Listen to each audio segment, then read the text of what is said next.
Hello and welcome to 2026. I'm Emma and this is Empty Sews.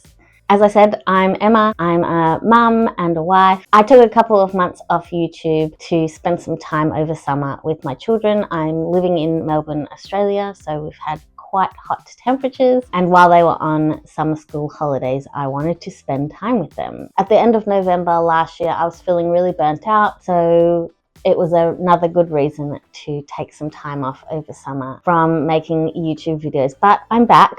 So hello, I hope you had a lovely festive season and a great start to the year. If you're new here, hello, welcome. I've been sewing for about 15 years. I started off sewing toys for children, then I moved into making bags and I designed some handbag patterns, and I'll leave my shop linked down in the description. And then for the last, I don't know how many years, I've been sewing my own wardrobe. So that's a little bit about me. Another thing I really need to make mention of is these balloons back here. So happy anniversary to me.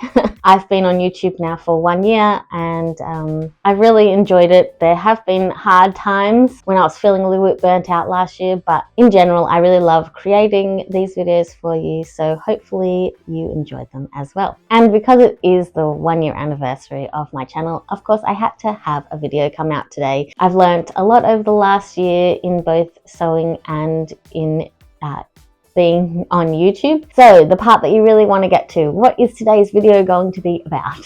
For today's video, I thought I would share what I've been making in the last couple of months while I haven't been on YouTube. So sort of give you a bit of an overview of what I've made. And I thought I would go into a little bit more depth on how I'm feeling and what's been happening in my life and some life updates. And last, I thought I would share with you my 5 favorite makes from my time over the last year on YouTube.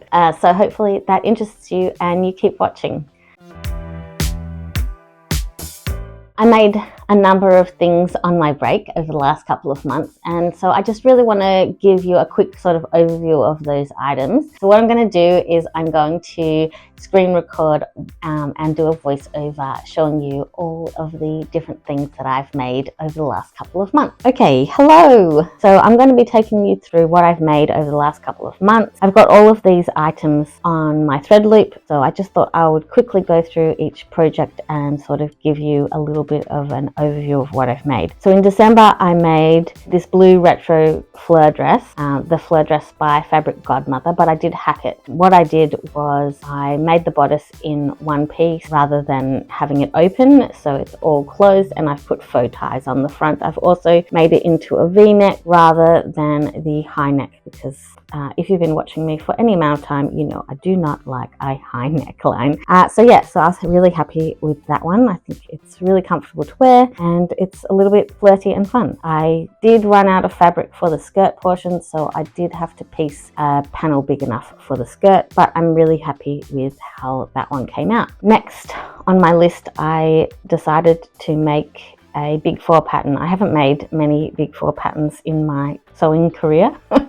On my sewing journey. So I did spend some time this summer making some big 4 patterns. So this first one is McCall's 8506, but I did change the bodice up. So I didn't like the straps on the bodice. The bodice was a bit too, I don't remember actually why I didn't like the bodice, so I did change the bodice up a bit. I'll show you both. Anyway, so I finished it first, and I wasn't completely 100% happy with the bodice. I did use a green crinkled cotton for the skirt, and then I didn't have quite enough fabric, and I had a tiny piece of this silk crinkle fabric, so it really matched quite well with the cotton fabric for the skirt. But when I put them together, it kind of looked really jarring having the top like in a different fabric. So I did edge each tier on the skirt in the silk fabric. That took quite a bit of time, and I'm really happy with how that came out. I like the angle, the asymmetric nature of the skirt in this pattern. I did change the bodice a couple of times. I wasn't happy with the first couple of times I made it. I should have made a trial. I didn't. Lesson learned. This is not my most favorite pattern that I've ever made. I do kind of feel like a bit of a house in this dress. So moving right along. So that one hasn't actually been worn yet out of the house this summer. I'm not really sure what to do about it. I just feel like I'm wearing a bit of a sack. I'm not really sure how to fix it, but that was that dress. Then I made, well, no, I didn't make, sometime last year, I think it was in September, I was looking through my work in progress box and I found this dress that was almost finished making. It just needed a lot of adjustments to make it fit properly. It was from a vintage pattern. I think it's like that from the 80s. The pattern number is Simplicity 9320, and I made it in this really nice cotton viscose jersey. It's really soft. I really like the fabric that I made it in, so I really wanted it to fit. So I spent quite a bit of time fitting it, and then once I had it fit and look good, I then transferred all those changes onto the pattern in case I ever want to make it again, because I actually really like this dress, and I've worn this dress a number of times this summer and I'm really happy with it. It's really comfortable. So yep, so that was that one. Then I made a new look pattern. The one that I'm wearing in this video, actually, it is getting worn. It's getting worn quite a bit. I really do like this one. So this one is New Look 6618, and I chose to make this dress after seeing So Carol make it in one of her Christmas videos. I really liked it and decided I needed one, so I made it, but I did change the neckline. I lowered the neckline. The neckline was too high for me, and I moved the waist ties up slightly because my waist is a little bit higher. That one's gotten lots of wear. I'm very happy with that one.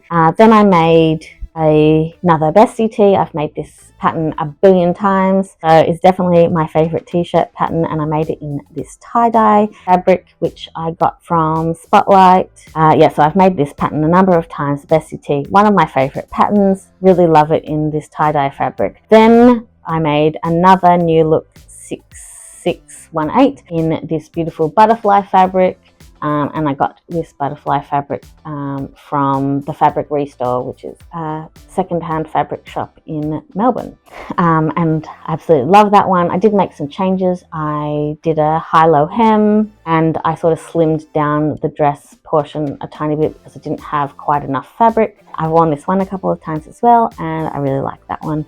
And then it was January. My first make of the month in January was another Simplicity 9320. I made it in a fabric I picked up on my trip to the UK last May, and it was a unicorn jersey fabric. It is a polyester, which I didn't realise until after I'd already started cutting it out. So that was a bit annoying because my body and polyester are not friends right at the moment. So I ended up making it up.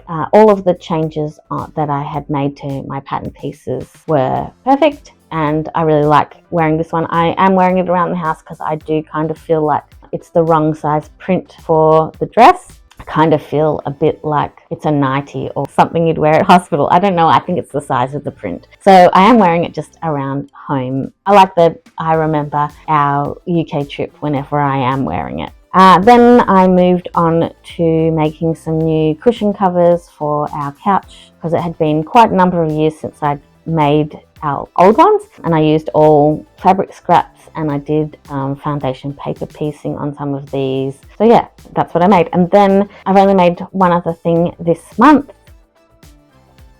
and that is this dice bag. And the reason I made that one is that my younger son has decided to be interested in Dungeons and Dragons, and I know nothing about Dungeons and Dragons, and so I've been learning alongside him to encourage this off-screen activity because yeah, kids these days, too many screen activities, not enough off-screen activities. So I've been learning as well, so I made myself a dice bag for my special dice that I had to buy apparently to play Dungeons and Dragons with him.